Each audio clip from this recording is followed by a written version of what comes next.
Bismillahirrahmanirrahim. Elhamdülillahi Rabbil alemin. Vessalatu vesselamu ala eşrafil enbiyai vel mursalin. Nebiyyina Muhammedin ve ala alihi ve ashabihi ecma'in. Eşhedü en la ilahe illallah vahdehu la şerike leh. Ve eşhedü enne Muhammeden abduhu ve rasuluh. Rabbi şrahli sadri ve yessirli emri ve hlul uqdeten min lisani yefkahu qavli emma ba'd. Əziz və hörmətli qardaşlar, ilk öncə uca Rabbimiz Allah Subhanahu wa Taala'ya həmd sənalar olsun, bizi hər dəfə müvəffəq eləyir, özünün məclisində iştirak etməyə, dinini öyrənməyə, cahilliyimizi üzərimizdən götürməyə bizə müvəffəq eləyir. Əziz qardaşlar, bu böyük bir nemətdir. İnsanın cahil qalması bədbəxtçilikdir. Sanki insan qaranlıq bir zülmət bir yerdə qalmasıdır. İnsan işıqsız, qaranlıq zülmət bir yerdə qalsa necə olar? Eləcənə də elmsizlik də odur. Yəni, elm nurdur, əziz qardaşlar, nurdur. Həm bu dünyada insanın qarşısına işıq salır, hər tərəfli. Həmçinin də əsas da axirət günü. İnsanın o nura ehtiyac olduğu vaxtı, ələxüsus da insanın sirat körpüsündən keçəndə hər bir şəxsin nura ehtiyacı olacaq. Hər bir şəxs nura ehtiyac duyacaqdır ki, əziz qardaşlar, sirat körpüsünü keçsin. Hansı ki, onun vəsfi barəsində Peyğəmbərimiz sallallahu aleyhi ve sellem buyurur ki, tükdən incədir, buzdan da sürüşkəndir, oddan da istidir. Yəni, təsəvvür edin ki, onun üzərindən insan cəhənnəmin üstündən salınır. Və hər kəs də onun üstündən keçəcək. Yəni, onun üstünə çıxacaqdır. Yəni, keçmək o tərəfə keçmək, yəni də kafirlər düşəcəklər, münafiqlər, müşriklər düşürlər oradan. Müsəlmanlar, möminlər oradan keçəcəklər. Yəni, onun hər kəs onun üstünə çıxacaq. Əməli olanın, yəni təvhid əhli olan hər kəs onun üzərindən keçəcək. Əməllərinə görə də insanlar sürətlənəcəklər onun üzərində.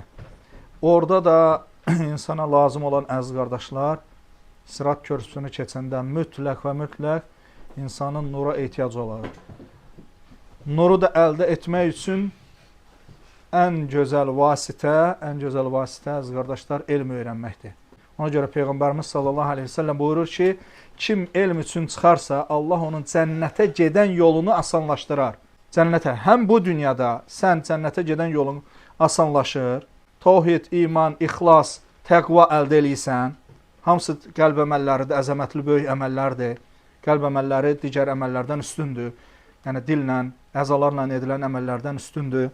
Həm bu dünyada, həmçinin də axirətdə cənnətə gedən yolun hansı ki, o sirat yolu ki var, o sənin o yolun asanlaşır, nur saçır. Və insan zülmətdə qalanda, elm məclisindən uzaq qalanda, kənarda qalanda, mənasız işlərlə məşğul olanda, elm məclisini təxirə salır, başqa işlərini təxirə sala bilməyəndə, artıq insan nuru özü üçün söndürür, qaranlıqda qalır. Əli radiyallahu anh'ın çox gözəl sözü var, dünya axiratın tarlasıdır. Sən burada əkməlisən ki, orada biçəsən. Əkməsən, sən orada o bəhrəsini görməyəcəksən. Əziz qardaşlar, Allahın müvəffəqiyyəti ilə biz Əl-Əməl-ü Salih kitabını götürməkdə davam edirik. Salih əməl kitabını. Hansı ki, burada salih əməllərdən söhbət gedir. Əməllərin fəzilətindən danışılır. Bugünkü mövzumuz, müəllif deyir ki, Fadlul məşyi ilə salə, namaza getməyin fəziləti. Namaza piyada, əyaqla getməyin, məşyi deyəndə, yəni əyaqla piyada getməyə dəlalət eləyir. Namaza piyada getməyin fəziləti, üstünlüyü. Peyğəmbərimiz sallallahu aleyhi ve sellemə sahabələr bir vaxt hansı ki, kasıb sahabələr Peyğəmbərimiz sallallahu aleyhi ve sellemə şikayət eləyəndə ki, varlı insanlar əllərində olduğu imkanlara görə, yəni bizi ötüb keçiblər, yəni mal dövlətlərinlə həccə gedirlər, ümriyə gedirlər, cihad edirlər və yerində qalan əməllərindən də sədəqə verirlər. Yəni bizdə o yoxdur, sədəqə də verir, həccə gedir, ümriyə gedir, bizdə o yoxdur. Peyğəmbər sallallahu aleyhi ve sellem başqa yollarla, əziz qardaşlar, onlara öyrətdi bunu.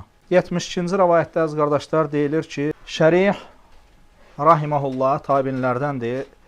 Deyir ki, Peyğəmbər sallallahu aleyhi ve sellemin sahabələrindən bir nəfər belə dediyini eşitdim.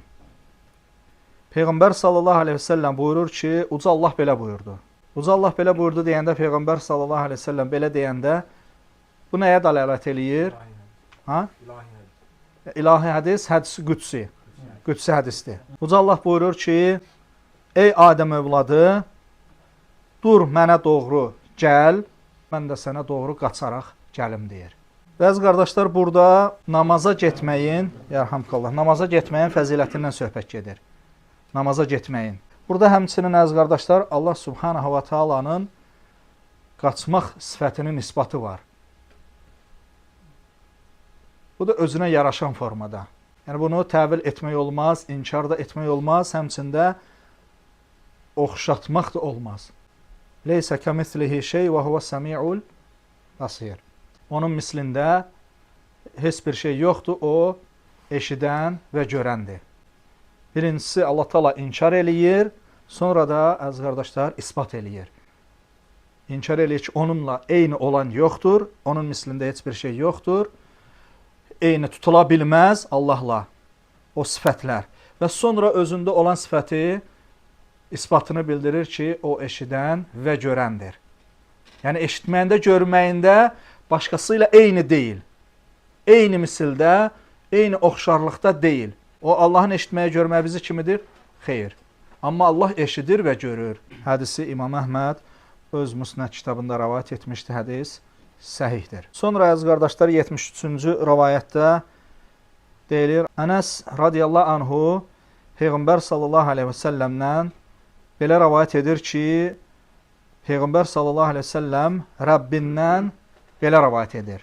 Yenə də əziz qardaşlar bu hədis nədir? Hədisi qüdsüdür. Peyğəmbər sallallahu aleyhi və səlləm öz Rəbbindən rəvayət edərək deyir ki, əgər qul mənə doğru bir qarış gəlsə, mən ona doğru bir arşın, qul mənə doğru bir qarış yaxınlaşsa, mən də ona doğru bir arşın yaxınlaşaram.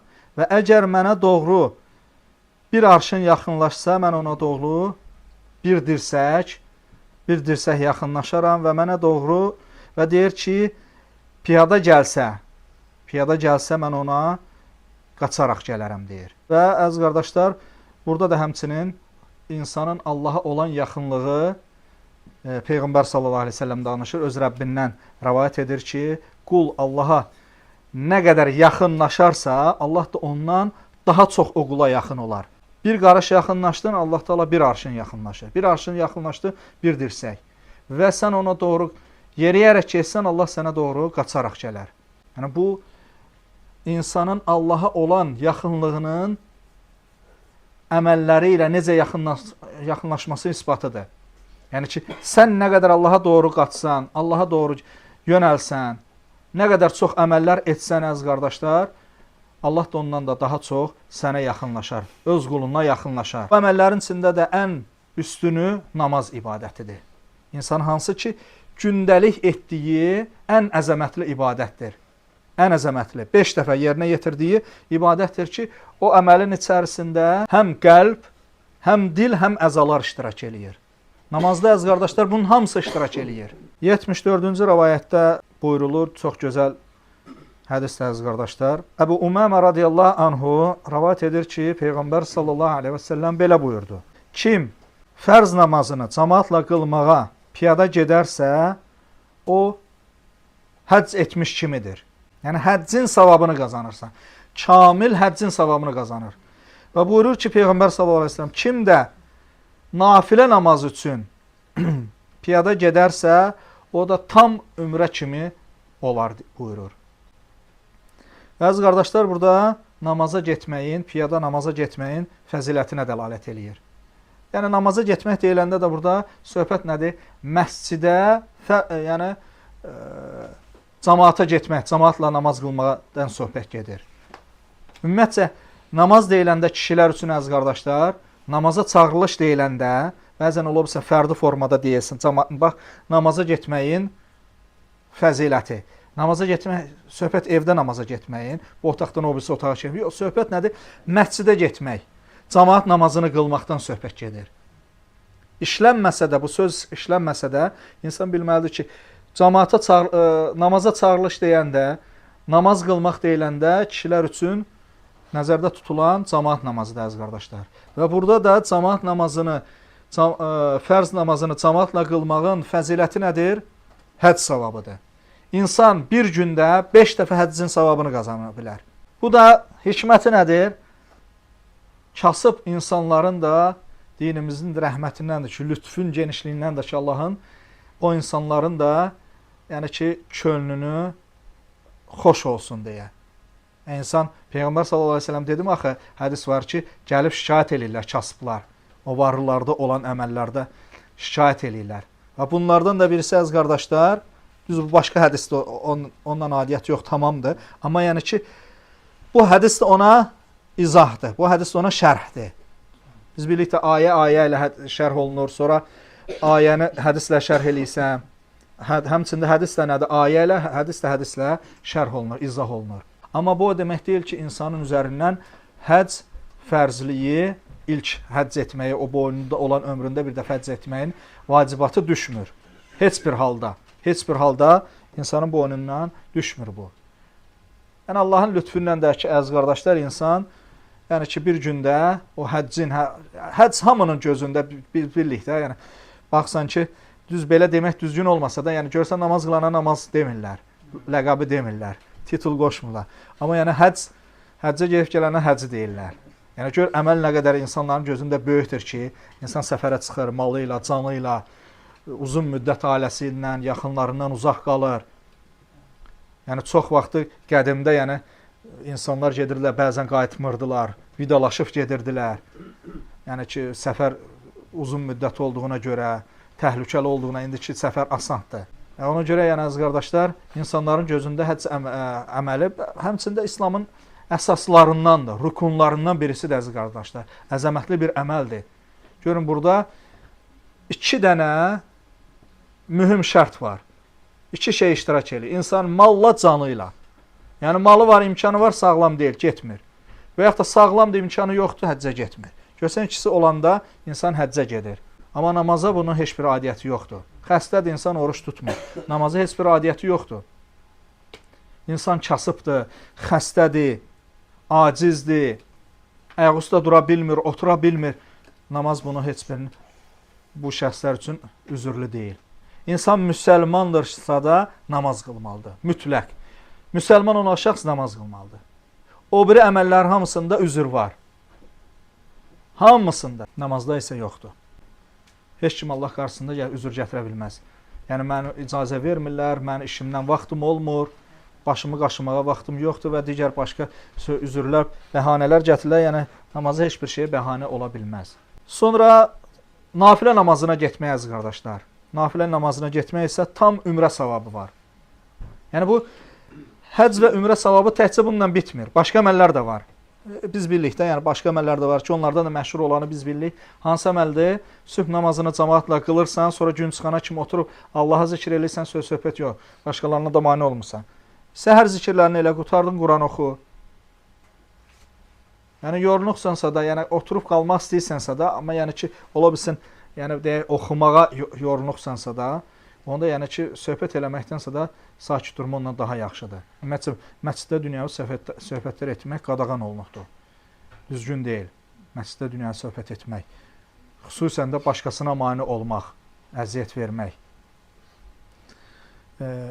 Deməli, kim sübh namazına cəmaatla qılar, sonra gün çıxana kimi oturub Allahı zikr eləyər, sonra da qalxıb 2 rükət namaz qılar. İstəyir ümumi 2 rükət namaz qılsın, istəyir işraq adı ilə qılsın, istəyir duha namazı adı ilə qılsın. Bunlar hamısı varid olub Peyğəmbər sallallahu aleyhi ve sellemdən. Yəni, bu Allahın lütfündəndir, bu məsələdə genişlik qoyulubdur, rahatçılıq verilibdir. Yəni, bir insan deyər ki, mən unutdum, duha demədim, unutdum mən filan şey. Əlhəmdülillah ki, yenə də yəni, sən savab qazansan. Peyğəmbər sallallahu aleyhi ve sellem hədisində deyib ki, kim qalxıb 2 rükət namaz qılarsa. Bir rəvayətdə işraq deyib, bir rəvayətdə 2 rükət deyib, bir rəvayətdə duha deyib. Və duha niyyət etmək daha əfsəldir, daha üstündür. Qıldın, tam ümrə və həcc və ümrə savabını qazansan, özdə sahabə deyir, Peyğəmbər sallallahu aleyhi ve sellem bu sözü 3 dəfə təkrarladı. Və digər əməllərdə də var. Biz bunu sizlə götürmüşük. Yaxşı, nafilə namazına getmək Burada nə deməkdir əziz qardaşlar? Hədisdə bu hədisi başqa bir hədislə şərh eləyəndə burada duha namazından söhbət gedir. Duha namazından söhbət gedir ki, insan duha namazını gedib məsciddə qılarsa, duha namazı üçün gəlibdir ki, məscidə getmək, xüsusən də duha namazı üçün. Başqa namazlar üçün yox. Biz bir də bilirik ki, başqa namazlar var. Başqa namazlar, misal üçün, təravih namazıdır, tətavvudda, yəni könüllü əlavə nafilə namazdır. Bəzi alimlər bunu da əlavə eləyirlər. Çünki məsələn, yeganə namazlardandır ki, nafilə namazı cəmaatla qılınan. Başqa hansı namaz, yəni ki, nafilə namazı cəmaatla qılınır. Yəni gecə namazı cəmaatla qılmaq olmaz.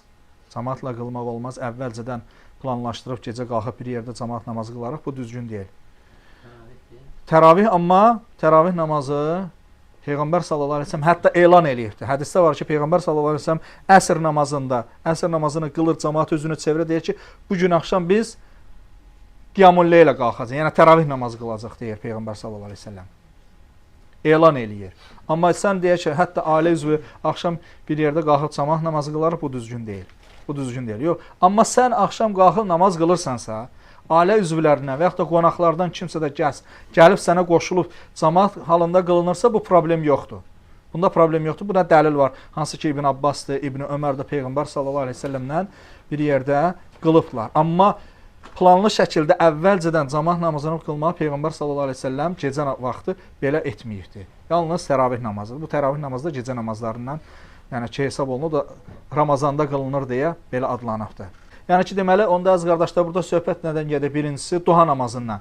Duha namazı özdəki xüsusən də əvvabin namazı, itaətkarların namazı. İnsan, yəni bu da vaxt başlayır təxmini onun yarısından 12-nin yarısına kimi. Yəni aşağı yuxarı bir 2 saat vaxtı var. İnsan bu vaxtı dünyanı qırağa qoyub, yəni əvvab nədir? Allaha çoxlu itaət eləyən, Allaha yönələn, həmən vaxtı dünyanı qırağa qoyub insan xüsusən də məscidə gedirsə, yəni məscidə getmədən, mən bunu sizə demişəm, məscidə getmədən sən iş yerindəsən və yaxud da evindəsən, fərqi yoxdur. Sən bu vaxtı duha namazını, yəni əvvab namazı eyni duha, yəni duha namazın özüdür. Sadəcə o vaxt məsələsi var ki, məsələn bir var sən səhər qılasan, o yəni ki əvvab namazı olmur. Amma sən həmən bu vaxtda qılanda evdə qıldın, işdə qıldın, məsciddə qıldın, bu artıq nə olur? Əvvab. Yəni, həmən o gün ərzində sən Allaha ən çox itaət eləyənlərdən salihsən. Burada əlavə üstünlük nədir, əziz qardaşlar? Sən duha namazını evdənmi, işdənmi, yəni hardansa da bir yerdən getdin məsciddə, qıldınsa, həm əvvab o savabını qazanırsan, Allaha çox, həmən günü Allaha çox itaət eləyirsə, üstəgəl burada nədir? Üstəgəl nədir? Ümrə. Və Peyğəmbər s.ə.v deyir ki, kim nafilə namazına gedərsə, tam ümrə savabını qazanır. Və yəni Ramazanda da insan təravih namazını gedib məsciddə qılırsa və hər gündə buna görə ümrə savabını qazanırsan. Bəli, o indi imamla başlayıb, imamla bitirəndə gecən səhərə kimi namaz, digər savablar da öz yerində. Amma yəni insan bu niyyətlə də gedəndə hansı savab qazanır? Ümrə savabını qazanmış olur. Növbəti fəsildə müəllif buyurur ki, zülmət gecədə getməyin, yəni namaza getməyin fəziləti. Zülmət gecədə qılınan namazlar hansılardır? Sübhlə işə namazı. Və biz bilirik ki, sübh namazını, işə namazını insan cəmaatla qılarsa, həmçində nifaq sifətindən uzaq olmuş olur. 75-ci rəvayətdə əziz qardaşlar, müəllif deyir ki, Hureydə radiyallahu anh rəvayət edir ki, Peyğəmbər sallallahu aleyhi ve səlləm belə buyurmuşdu. Zülmət gecədə məscidlərə piyada gedənləri tam nurla, qiyamət günü tam nurla müjdələ deyir. Yəni, qiyamət gününün tam nuru olacağı ilə müjdələ buyurur Peyğəmbərimiz sallallahu aleyhi ve səlləm. Hədisi Əbu Davud öz Sünən əsərində, kitabında rəvayət etmişdi, hədis səhihdir. İnsan, baxın, cəmaat namazının fəziləti nə qədərdir, əziz qardaşlar? Biz keçən dərsdə götürdük axı ki, hətta iməhliyərək olsa belə getməyi, birinci cərgəyə xüsusən də çatmaq, hətta püşk atmaq barəsində. İnsan, xüsusən də sübh namazına və işə namazına gedirsə də, zülmət gecədə, qaranlıqda, indi deyə bilər ki, küçələr işıqlıdır, yəni o məsələ əslə qayıdır da əziz qardaşlar. İndi müasir vaxtda əlhəmdülillah ki, Allahın nemətidir. Nemətidir ki, sənin üçün asanlaşır. Amma əsl nədir? İşıq olmasa qaranlıqdır da, yəni zülmət qaranlıq olur həmin vaxtı. Amma indi işıqlısa da çox gözəl. Əlhəmdülillah ki, insan rahat, asan gedirsən də, yəni Allahın nemətidir. İnsan bunu deməsin ki, yəni indiki küçələri zülmət deyil, qaranlıq deyil. Amma əsl nədir ki, əsl odur ki, həmin vaxtı qaranlıq olur. Söhbət bundan gedir. Yəni insan sübh və işa namazına gedirsə də əziz qardaşlar, məsciddə gedir, namazını qılırsa, qiyamət günü onun tam nuru olacaq. Və əvvəlki savablar da, həmçinin bundan əvvəlki fəsildə olan savablar, həcc savabı və insanın piyada getmə hər bir addımına görə günahı bağışlanması, savab yazılması, cənnətdə dərəcəsi qalxması və digər savablar, hansı ki biz bunu götürmüşük. Əvvəlki başqa dərslərimizdə bunu götürmüşük. Yəni o savablar öz yerində durur. Bu da nədir? Əlavədir. Bu da əlavədir. 76-cı rivayətdə deyilir: "An Əbi Darda radiyallahu anhu, anin Nəbi sallallahu əleyhi və səlləm ennehu qal: "Men meşa fi zulmatil leyli ila'l masajid, atahu Allahu nuran yawmal qiyamah." Əbu Darda radiyallahu anhu rivayət edir ki, Peyğəmbər sallallahu əleyhi və səlləm belə buyurmuşdu: "Kim zülmət gecədə məscidlərə gedərsə, Allah Taala qiyamət günü ona nur bəxş eləyər, nur verər ona." Yəni onu Allah Taala qiyamət günü nurlandırar. Hansı ki qiyamət gününün özü də əziz qardaşlar zülmət qaranlıqdır. Və ən çox dedik ki, insanın nura ehtiyac duyduğu vaxtı nə vaxtdır? Sirat körpüsünü keçəndə. Yəni insan sirat körpüsünü keçəndə Allah Taala ona əziz qardaşlar nur, kamil, tam nur bəxş edəcək. Nə üçün? Bu dünyada, zülmət gecədə, qaranlıqda sübh və işa namazına getdiyinə görə. Günüz getmək asandır. Həmçində bəzən münafiqlər nə gün nifaq əhli Peyğəmbər sallallahu əleyhi və səlləm vaxtında niyə belə eləyərdi? Çünki günüz hamı bir-birini görür. Amma axşam vaxtı heç kimi görmür. Qaranlıq vaxtıdır. Heç kimi görmür. Yəni getmədin, yatdın, evdə qaldın, sən heç kimi xəbəri olmayacaq. Amma insan gedirsə də bunun nəyinə dəlalət edir? İxlasına, imanına, təqvasına dəlalət edir. Yəni səni iman aparır, təqva aparır ora. Və ixlaslısan ki, tək o günüz vaxtı yox, heç kimin bilmədiyi vaxtı da nədir? Tanımadığı vaxtı da, görmədiyi vaxtı da sən gedirsən. Və qiyamət günü də əziz qardaşlar, fəcri, insanın əcri, savabı da olur ki, Allah Taala ona tam nur bəxş eləyir qiyamət günü. Hansı ki o zülmət vaxtı Allah ona nur bəxş eləyir. 77-ci rivayətdə əziz qardaşlar, müəllif deyir ki, an Səhl ibn Sa'd əs-Sa'idi radiyallahu anhu qala Rasulullah sallallahu aleyhi ve sellem liyubəşşiril məşşəunə fi zulami iləl məsəcidi binurin tamin yevmel qiyamə. Səhl ibn Sa'd əs-Sa'idi radiyallahu anhu rivayət edir ki, Allah Resulü sallallahu aleyhi ve sellem belə buyurmuşdu: Zülmət qaranlıqda, məsciddə gedənləri qiyamət günü tam nuru olmağı ilə müjdələ deyir. Qiyamət günü onların tam nur olacaqları ilə müjdələ deyir. Peyğəmbər sallallahu aleyhi ve sellem nə ilə müjdəliyir? Əziz qardaşlar, həmən vaxtı tam nuru olacağı ilə. Bu həmçinin müjdədir ki, həmən o şəxs üçün, əziz qardaşlar, fəzilətdən əlavə də müjdədir ki, xoş xəbərdir ki, Peyğəmbərimiz sallallahu aleyhi ve sellem bizə bildirir ki, həmən o şəxs ki, sübh və işa namazında gedir, cəmaatla namazını qılır və Peyğəmbər sallallahu aleyhi ve sellemin bizə müjdəsi odur ki, əziz qardaşlar, qiyamət günü onun tam, yəni naqis yox, tam nuru olacaq. Tam nur deyiləndə nə nəzərdə tutulur? Tam nur deyiləndə nə nəzərdə tutulur? Hə, kim deyər? Zülmət görməyəcək. Bəli. Yox, zülmət görməyəcək. Yəni ki, o istədiyi qədər hər tərəfindən nur saçacaqdır. Yəni onun üçün tam nur deyiləndə onun üçün heç bir şey qaranlıq olmayacaq. Deyir, Sırat Köprüsünün duası var, onu kırıp geçirsin.